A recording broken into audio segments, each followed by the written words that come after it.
Dans la troisième séance de coaching en psychologie positive que je réalise avec mes clients, on traite le bonheur et le bien-être et comment surtout mettre du positif dans son quotidien.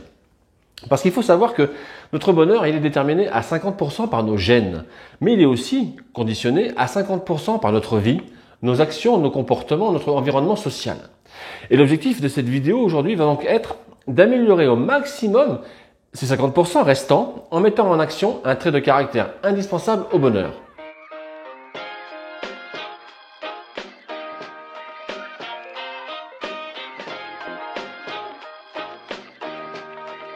Bonjour et bienvenue sur mon NP à moi, la chaîne dédiée à la connaissance de soi pour aider notre personne à évoluer. Je suis Francis Berthelot, je suis coach de vie et coach en psychologie positive. Pendant très longtemps, j'ai cru qu'il n'y avait qu'un seul but dans la vie, c'était d'être heureux. Et je pense avoir raison. Sinon, pourquoi traversons-nous la vie avec autant de douleurs et autant d'épreuves? C'est pour atteindre le bonheur d'une manière ou d'une autre, coûte que coûte. Et je ne suis pas la seule personne à croire cela. En fait, si vous regardez autour de vous, la plupart des gens recherchent le bonheur dans leur vie. Être le plus heureux ou la plus heureuse possible, voilà ce à quoi nous aspirons toutes et tous sur Terre.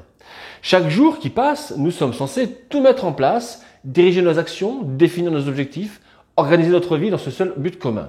Car oui, ne perdons pas de vue que cette notion de bonheur, elle est commune à l'ensemble des individus qui peuplent notre belle planète. Malheureusement, notre société actuelle nous offre tellement de liberté et de distraction que nous ne parvenons même plus à nous fixer réellement. Et c'est pour ça que nous achetons collectivement des choses dont nous n'avons pas besoin, que nous couchons avec des gens que nous n'aimons pas et que nous essayons de travailler dur pour obtenir l'approbation de ceux que nous n'aimons pas. Nous avons toujours envie de ce que nous n'avons pas et nous n'avons plus le temps pour nous.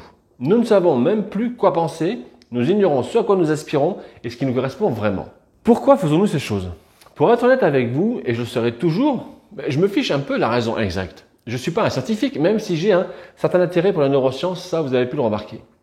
Tout ce que je sais par contre, c'est que cela a quelque chose à voir avec l'éducation, l'histoire, la culture, les médias, l'économie, la psychologie, la politique, l'ère de l'information, de la digitalisation numérique, appelez ça comme vous le voulez, car la liste elle est interminable. Mais tout ce que je sais aussi, c'est que nous sommes qui nous sommes. Acceptons simplement cela. La plupart des gens aiment analyser pourquoi les gens ne sont pas heureux ou ne vivent pas une vie épanouissante. En ce qui me concerne, je ne me soucie pas nécessairement du pourquoi, même si j'ai fait un zoom récemment sur le pourquoi on fait les choses. Je me soucie beaucoup plus de la façon dont nous pouvons changer. Je me rappelle une époque où je faisais tout pour trouver le bonheur. Et vous aussi peut-être. Acheter quelque chose et penser que ça nous rend heureux. Rencontrer des gens et penser que ça nous rend heureux. Obtenir un emploi bien rémunéré que nous n'aimons pas et penser que ça nous rend quand même heureux. Partir en vacances et penser que ça nous rend également heureux. Mais à la fin de la journée, quand vous êtes allongé dans votre lit, seul ou à côté de la personne qui vous accompagne dans la vie, vous vous dites, quelle est la prochaine étape dans cette poursuite sans fin du bonheur? Je peux vous dire la suite, moi je la connais par cœur. La suite, c'est vous. Vous, poursuivant quelque chose au hasard qui, selon vous, vous rend heureux. Parce que soyons honnêtes avec nous-mêmes. Tout ça, c'est qu'une façade.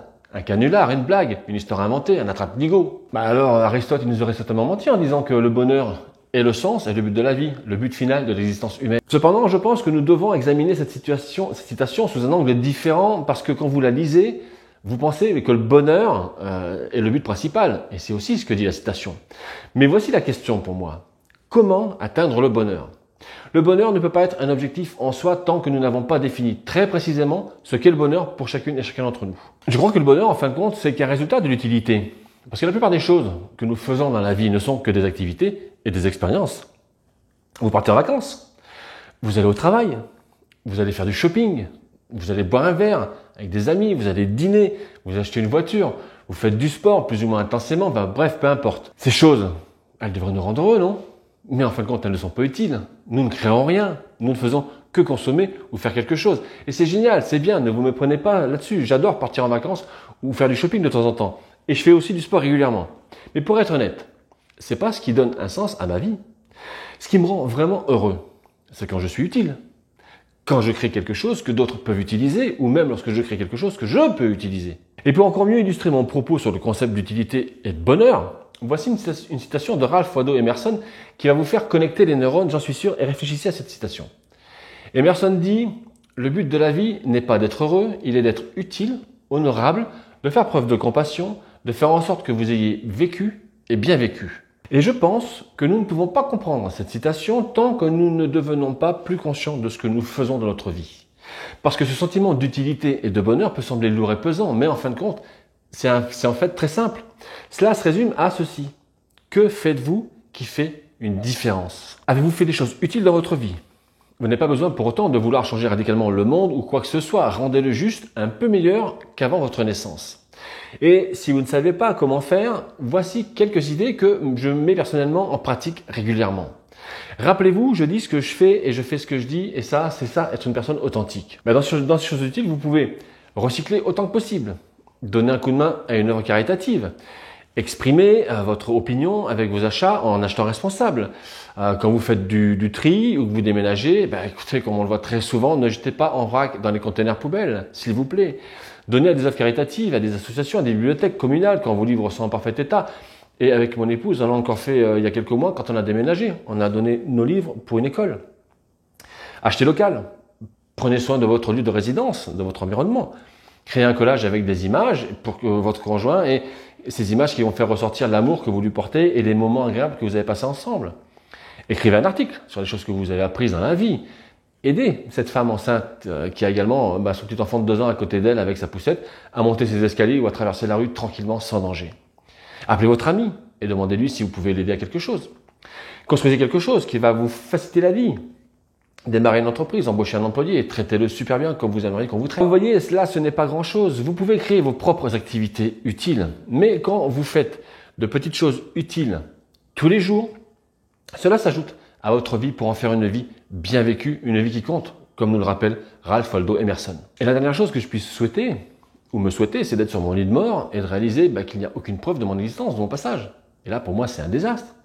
Ce que je sais, c'est que non seulement je laisserai une trace de mon passage, mais je mourrai debout et pas couché. Pour en avoir rencontré pas mal, je sais qu'il existe tellement de personnes extrêmement brillantes qui ne feront jamais vraiment rien, n'ajouteront jamais grand-chose à la société, ne laisseront aucun héritage derrière elles. Et je trouve cela tellement triste, dans la mesure où il est triste de gaspiller autant de potentiel. La plupart des gens disent pourquoi travailler plus, pourquoi faire plus, et puis qu'est-ce qu'elles font? Elles allument Netflix et puis elles regardent les uns après les autres les épisodes de la dernière série qui vient de sortir. Il faut faire plus. Et pour faire plus, il faut un état d'esprit différent. Être utile, c'est un état d'esprit. Et comme avec n'importe quel état d'esprit, cela commence par une décision. Moi, cette décision, je l'ai prise quand j'avais 15-16 ans. J'étais à la bibliothèque et en lisant un livre, je me suis dit, mais qu'est-ce que je vais faire pour ce monde? La réponse, elle n'a pas été rien. Mais quoi? Et ce même jour, j'ai commencé à avoir ma vie. C'était aider les gens et faire de grandes choses. Alors j'ai aidé pas mal de gens sous d'autres formats que celui d'aujourd'hui et j'ai fait des choses plutôt sympas qui ont eu un impact dans la vie de dizaines de personnes et qui ont fait réfléchir les plus hautes instances de l'État. Et oui, ça vous surprend peut-être, je suis très sérieux et qui ont fait réfléchir de grandes personnalités. Et j'ai réalisé aussi mon rêve fou de gamin comme dans les films que je regardais enfant. Et je dois dire que ça a quand même été plutôt cool ça. Et aujourd'hui, j'aide toujours les gens sous une autre forme en tant que coach et j'ai en projet de nouvelles grandes choses. Et pour vous, qu'est-ce que c'est? C'est de la peinture, c'est la création d'un produit, c'est l'aide aux personnes âgées, c'est d'avoir un impact écologique ou toute autre chose que vous avez envie de faire. Quoi qu'il en soit, ne le prenez pas trop au sérieux, ne pensez pas trop. Faites simplement quelque chose d'utile, n'importe quoi. Parce que si vous connaissez une façon de rendre le monde meilleur, faites-la et enseignez-la aux autres à le faire.